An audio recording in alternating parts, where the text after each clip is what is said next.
At 6 o'clock in the Common Council Chambers, Tuesday, October 28th at 207 West 6th Street.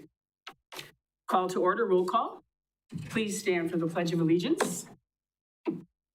I pledge allegiance to the flag of the United States of America and to the republic for which it stands, one nation under God, indivisible, with liberty and justice for all.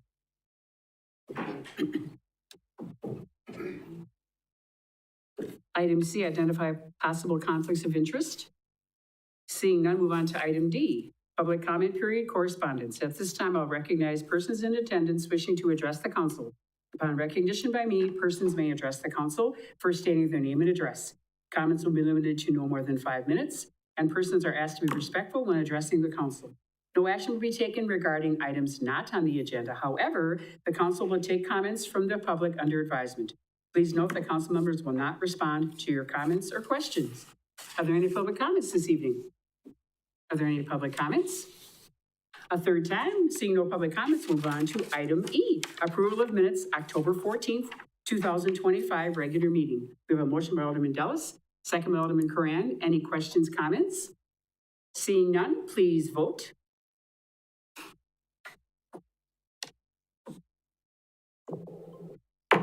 That motion passes. Thank you. Item F, staff updates. I'm not aware of any this evening. Item G, mayor's comments. Nothing this evening. Item H, council comments. Alderman Dellis. Thank you. I just have a quick update from Main Street Marshfield. Our new executive director, Carter Howell, finished his second week and continued to network with local businesses. Howe and other Main Street board members performed over 25 business visits this week, focused on introductions and getting set for the beer and cider walk.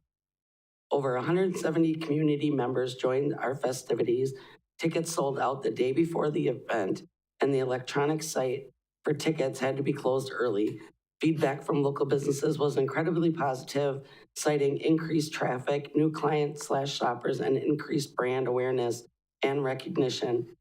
The upcoming events are the downtown trick-or-treating this Thursday, October 30th from 4:30 to 6 p.m. The holiday parade is Thursday, November 20th from 6:30 p.m. And the downtown wine walk is Saturday, December 6th from 12 to 4. Thank you, Jen. Any other comments from the council? Seeing none, city administrator's update. Thank you, Mayor. Just one. Last night, the council did approve to send to public hearing the 2026 budget. And I just want to let everybody watching this right now and seeing this on the replay that certainly contact your council member, the mayor, me, get any feedback you have to us even before the meeting. But the public hearing on the 2026 budget and tax levy will be held on Tuesday, November 25th at 6 o'clock p.m. at the beginning of the regular meeting. That's all I have. Thank you. Item seeing none, consent agenda. Oopsie. Oh. I'm sorry. I just want to note that the Special Plan Commission meeting was held last night, and we'll be reading the minutes into the record tonight. So maybe however we handle that best here. I guess maybe pull that for the moment and have that done separately, or just read it now. I apologize for that. I will read the minutes from last night's Special Plan Commission meeting. Those present: Mayor T-Strake, Councilmember O'Reilly, Jake Bernardi, Kim Frederick, John Caprillion, Rita Meyer. Absent: Jocelyn Mitchell. Others present: City Administrator Steve Barg and James Levin, City Planner.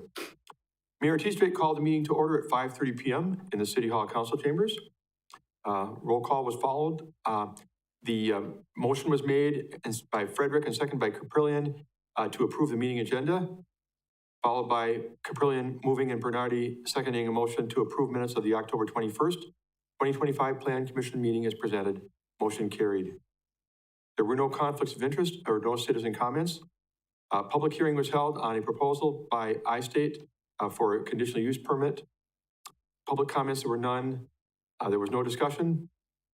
O'Reilly moved and Meyer seconded a motion to approve the amendment.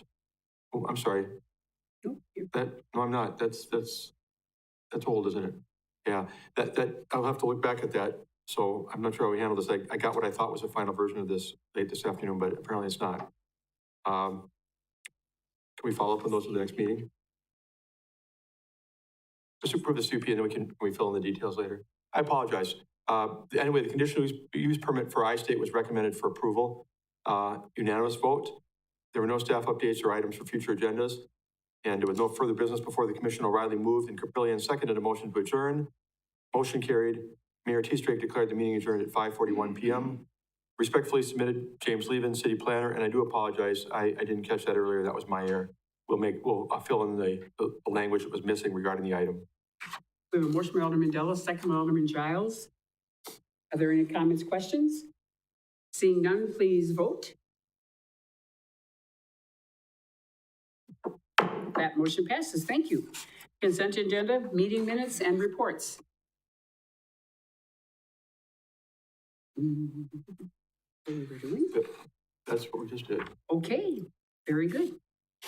And item L, I apologize. There's no action to be taken. This kind of took me by storm. Anyway, no big deal. Item M, first reading of ordinance number 1536, Municipal Code Amendment to Section 2-130, Joint Municipal Court, presented by Steve Barg, City Administrator. Thank you, Mayor. Well, recently it was discovered that the requirement for a municipal court judge to be an attorney licensed to practice in the state of Wisconsin had been inadvertently removed from the city municipal code. It occurred back in last decade in the 2015 and 2017 revisions when we added Spencer and Stratford to the joint municipal court that we have today. Again, there was no intention of omitting it. It was just accidentally left off. We have identified the fact that it is appropriate. We've talked with the city attorney to have a licensed attorney be the individual serving as our municipal court judge. Judge Cruz's term expires on April 30th of 2027. So candidacy paperwork for the seat will not be available until about a year from now. However, we do want to get this approved by the Village of Stratford and the Village of Spencer in advance.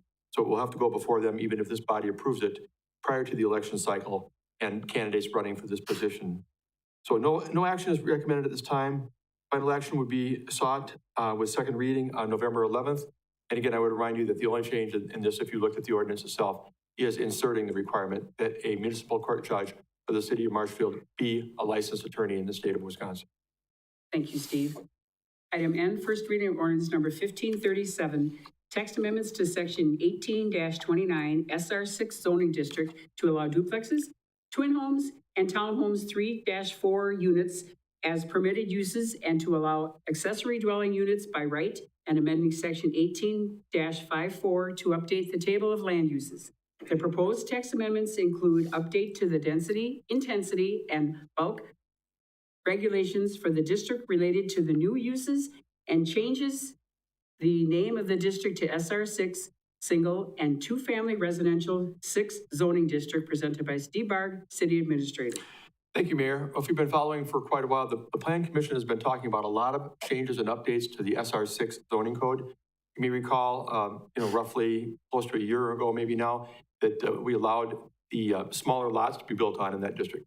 The 44-foot lots that were acceptable in the past but are no longer acceptable today, but that they'd be grandfathered, that we could actually allow homes to be built on those properties if they fit the neighborhood. So in this case, the Plan Commission has been talking about what types of units would be allowed, residential types, in SR6 districts. Currently, the only types that are allowed are single family and what are called two flats. And for those who are saying, what's a two flat? It sounds like a duplex. It's technically not. A two flat is defined as an attached unit where there's a two-story structure, one unit above the other unit, and there may be a front porch. That's different than what a duplex is construed to mean. So that's where you're going to hear duplexes being an additional use that they're recommending. Ultimately, the Plan Commission is supportive after a public hearing of adding duplexes, twin homes like we have being built now in the Denyon project, and townhouses into the SR6 district. The Plan Commission also expressed interest, and this came from the Housing Committee as well, in allowing what's called accessory dwelling units, and that is a second home on a single lot. The idea, you see these in some communities where maybe it could be a mother-in-law type home, that kind of thing, or just maybe another family relative, something where you can have a main home, but then somewhere else on the property there may be a smaller home, but you would normally not allow today under the code 2 primary dwelling units on the same property. This would allow this to be the case with a conditional use permit. So to summarize, the only differences being made in the SR6 district, if in fact this is ultimately approved, would be to add as principal uses by right, twin homes, duplexes, and townhouses of 3 to 4 units, and then by conditional use to add the accessory dwelling unit. That would again require Plan Commission approval along with the council. This is a first reading, so no action is requested. I would take any questions, but otherwise this will go to council for second reading and approval on November 11th. Alderman Spiros? Sorry, I didn't watch this meeting, but I was wondering, the accessory dwelling units, were tiny homes included in that? Was that a discussion? Was there any limit on the size? Yeah, there was no limit referenced, I don't think, on the size. Just the idea that another dwelling unit be allowed, I think, on the property. Whatever the normal zoning code requirements would be for setbacks and those type of things would apply, but we didn't get that granular, I don't, from my recollection of the conversations. Correct. Alderman Tompkins? Thank you. Could you explain what it means, accessory dwelling units by right? What does that mean? Accessory,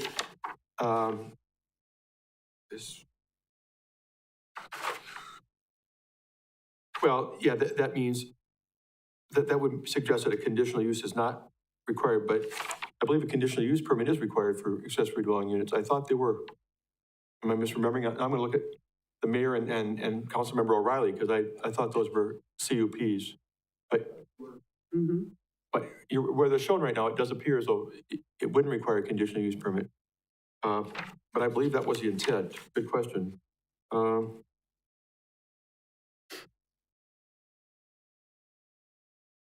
Well, it's first reading. I will take a look back at that and get back to the council by email, and then we'll follow up for November 11th. Thank you. And then moving on to item O, first reading of ordinance number 1538, text amendments to create a new zoning district, section 18-44, small scale residential district, and to amend section 18-54, table of land uses. This change would create a new zoning district that is intended to accommodate a mix of low density, multi-unit housing types, including single family, two family, multiplex and apartments and townhouses in a manner that maintains the character of surrounding neighborhoods, presented by Steve Barg, City Administrator. Thank you, Mayor. This was also discussed in a public hearing held at the last Plan Commission meeting on October 21st. And it goes right along with the same model we're talking about, where SR6 has been looked at to be a little bit more creative, a little bit more open, a little bit more flexible. So one of the ideas that were presented is, could we have a small scale zoning district that allowed flexibility, not really a PUD, but would allow certain types of development with more flexibility than would be allowed under the normal zoning requirements of that district. The intent is to allow for small scale family residential if and when what is being proposed by a developer could blend appropriately with the surrounding neighborhood. Commission had a lot of discussion about that because if you look at the ordinance, it talks about being approved by the zoning administrator.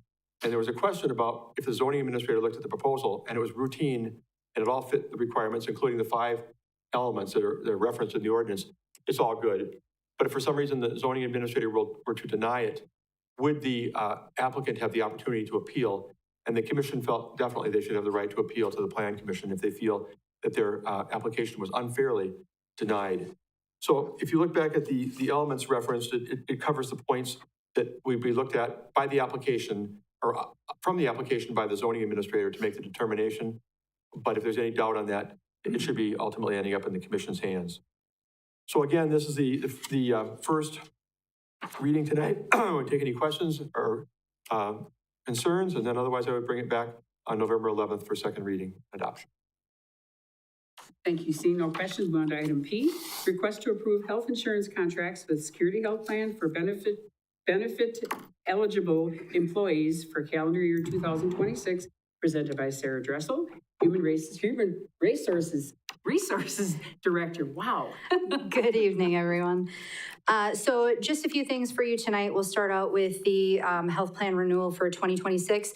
As was previously mentioned, we did get some good news this year. We started out with a 2.9% increase from SHP. They did reduce that down to 1.6%. So that was reflected in the budget and everything. Some key things to highlight that are changes. One is there's an increase just just across the board for all health plans for high deductibles.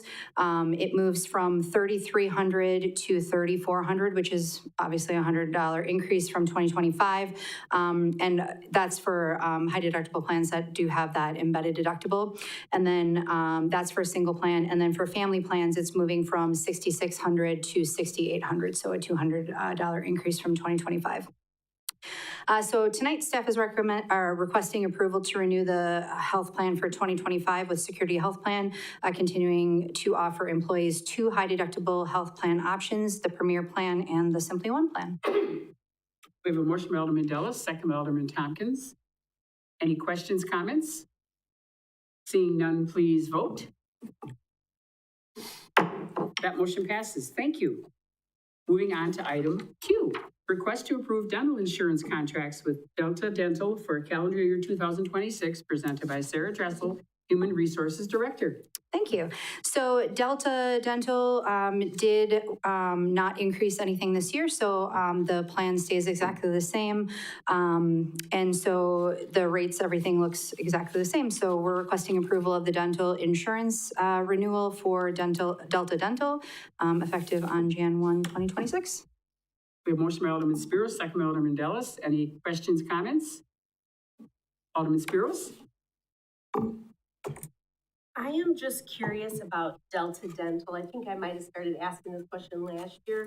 Are there many providers in Marshfield that take Delta Dental?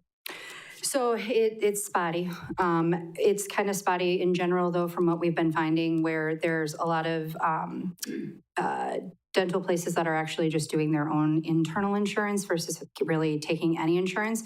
So I think we're still kind of in that spot where Delta Dental was giving good rates, good insurance overall, but there is difficulty with a lot of the dental groups that just aren't taking either any insurance or they're just having their own. So it's spotty. We talked with Brown & Brown to kind of look around and see if there was like a different insurance carrier that maybe is more widely used, and it's very spotty for a lot of the carriers, so. Okay, thank you. Again, we have a motion and a second. Any other comments, questions? Seeing none, please vote. That motion passes. Thank you. Item R, request to approve vision insurance contracts with National Vision Administration for calendar year 2026, presented by Sarah Dressel, Human Resources Director. Thank you. So NBA is the provider that we've had for vision insurance since 2013. So we did have that change back in 2023, where it moved from being kind of a combination thing where we had it, if you took the health insurance, you automatically got the vision. We kind of split that out so people had more choices. So since 2023, it's been that standalone program.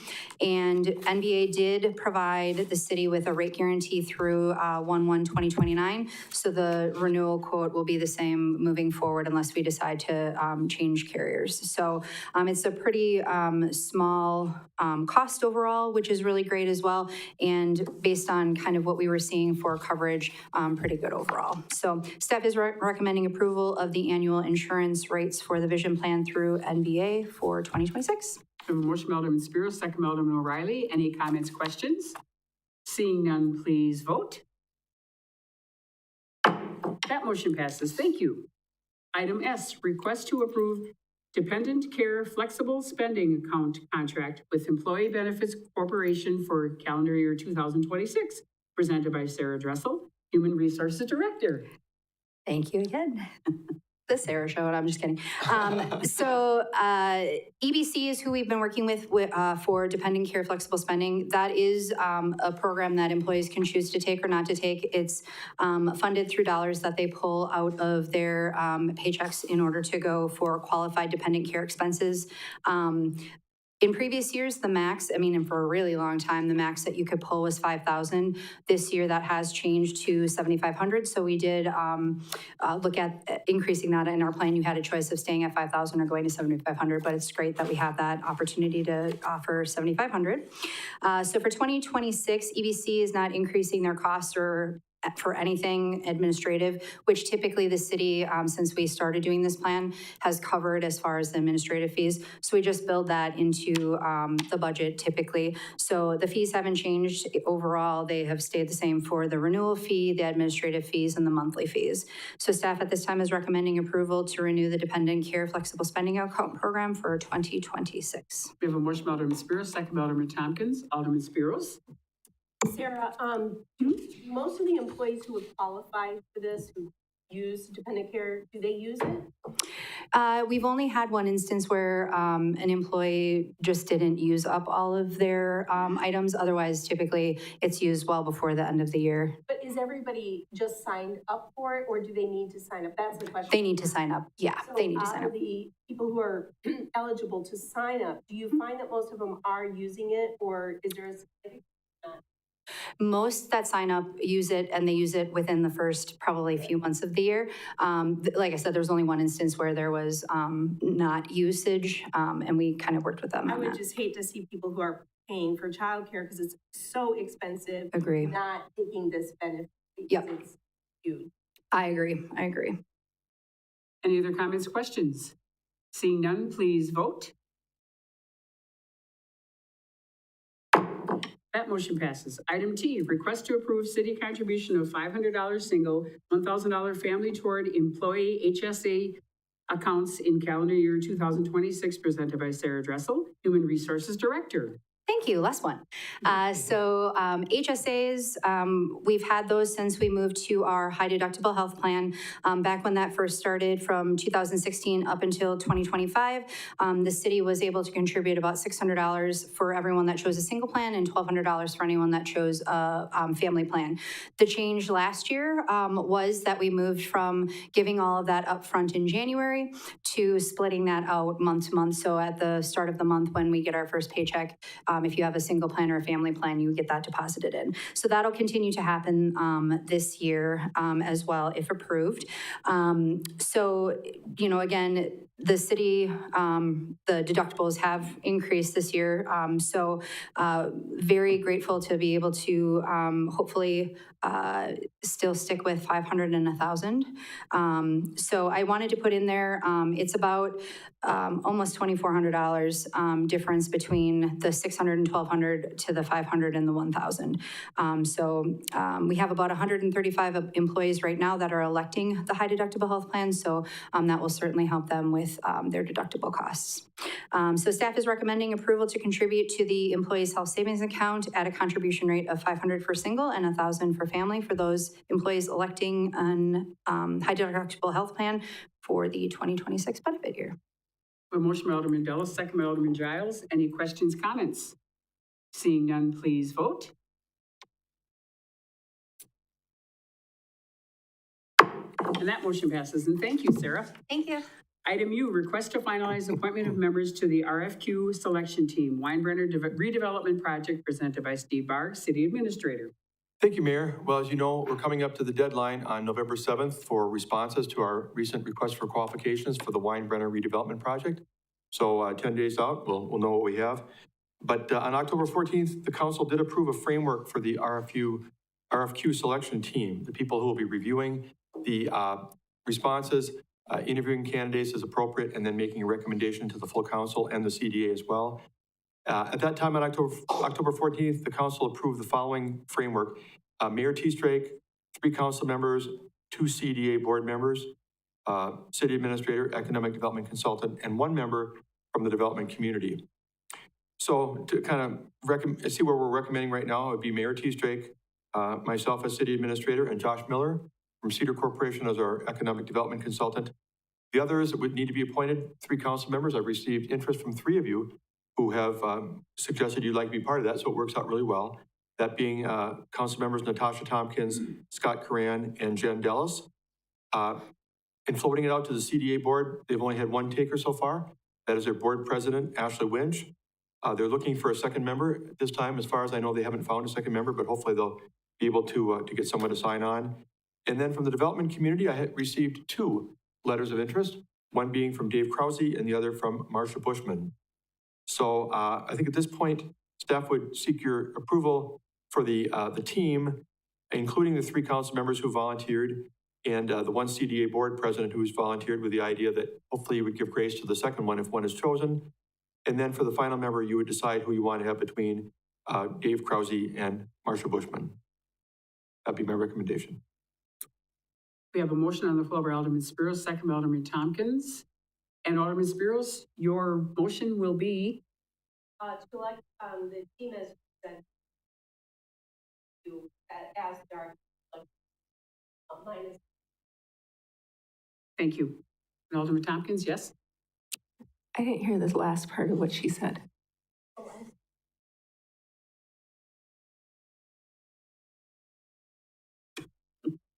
I said to go ahead and point those that have already signed up for our election team minus the one that we have. Yeah, I'm actually trying to hit amend, but it's not working. I couldn't allow you to amend when we didn't know what the motion, Okay. so I kept turning it off. So you didn't mean to hit second, correct? Well, the way this goes, if you want to hit motion, then it's like, we have speed dial up here. So, yeah. So actually, I'll take my second away just because I want to amend. Okay, so is it Alderman Delos seconds? Thank you. Then Alderman Tompkins. There you go. I would recommend that we have both of these people on this committee. I don't think the committee is too big. We don't have 2 CDA. They both offer different skills and have different perspectives. I think it would be great synergy, and it might help with the selection. So that would be my amendment to offer it to both who have volunteered to help.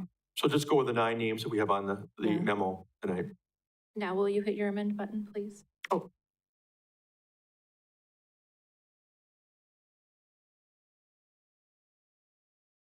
Okay, so we have an amendment motion on the floor by Alderman Tompkins and Alderman Curran. You agree? Yes? So we vote on the amendment first, which is, and if you would read that, please. Thank you. Is to have the Weinbrenner RFQ selection team include all 9 members listed in the packet. Seeing no other, Alderman Spiros, right under the gun. Thank you. Just one clarification for Natasha. So that second citizen member would replace because the CDA hasn't found somebody. I mean, truly, people miss meetings. Even if another CDA person came, I think it wouldn't be too big. Like even the last RFQ meeting, there were people who were missing aldermen who couldn't get it and things like that. So I think it's probably okay. So we would hold it open for another CDA member if they volunteered, what you're saying. Is that amenable? Or amendment. Yeah, I would hold it open for another CDA member. I don't know. They've asked, but. Alderman Weigel? So for clarification, we would not delay anything simply because the CDA only has 1 member instead of 2. Okay, perfect. Thank you. No other questions, comments? And we are voting on the amendment. And please vote.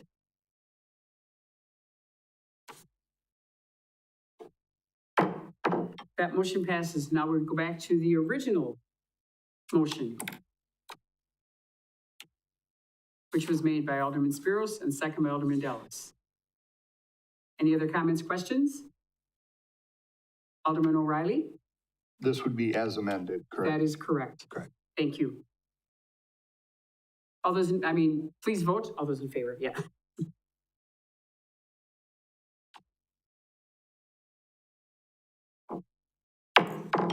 That motion passes. Thank you. Item V, suggested items for further agendas. Steve? I just want to note that there've been a lot of items under suggested items for future agendas in the last couple of meetings. And because of the budget work we've been doing and some other things we've been going through, fallen behind. I think we've responded to a couple, but I just want you to know they're not forgotten. And during the 2 meetings in November, we'll get back to many of those items. Just wanted to note that. Thank you.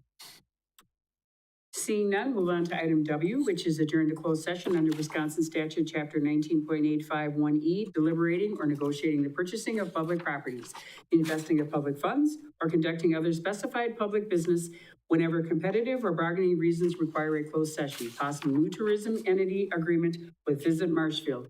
We have a motion on the floor by Alderman Dallas, second by Alderman Tompkins. Please vote to go into closed session. We're in closed session, we'll move right in. So thank you all for coming this evening.